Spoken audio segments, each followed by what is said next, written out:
if we can set the club in motion in the takeaway, in the early backswing, in some good positions through good motion, that's going to set us well on our way to promote other good habits in our swing. So there's an old saying, first things first. So obviously we want to have a good grip and a good setup, but then let's start the swing making sure we're within a reasonable corridor.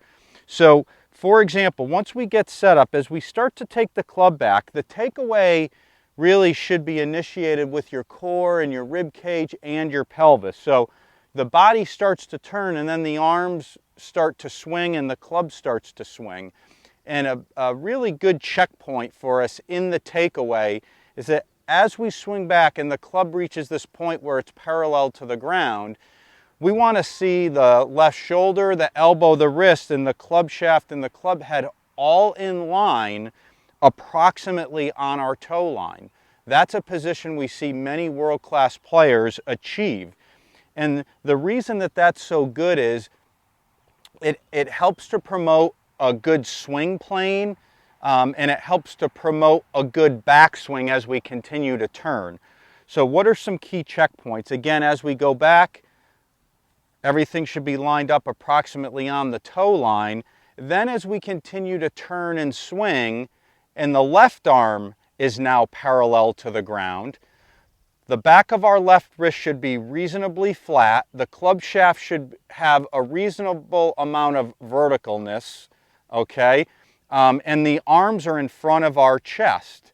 And so what that's going to do is that promotes, as we continue to swing back and swing down, the arms and hands and the club staying in front of our body again. And that's a really good benefit, because as we come into impact, the arms and the body will be much more synchronized.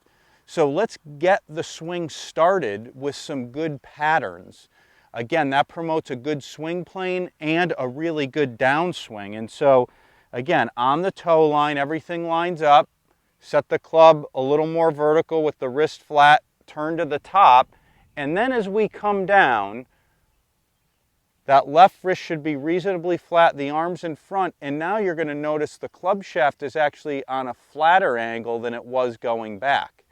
So that's the benefit of in the backswing, the takeaway in the backswing, of setting the club a little more vertical. It's going to then naturally shallow out. And if we notice, the arms and hands don't change their depth relative to the body, but the wrists have a little give in there that allow the club head to fall to the inside and then rotate in for a good impact position. So I would encourage you to keep an eye on these checkpoints in your takeaway, because it just sets the whole swing off in a good place.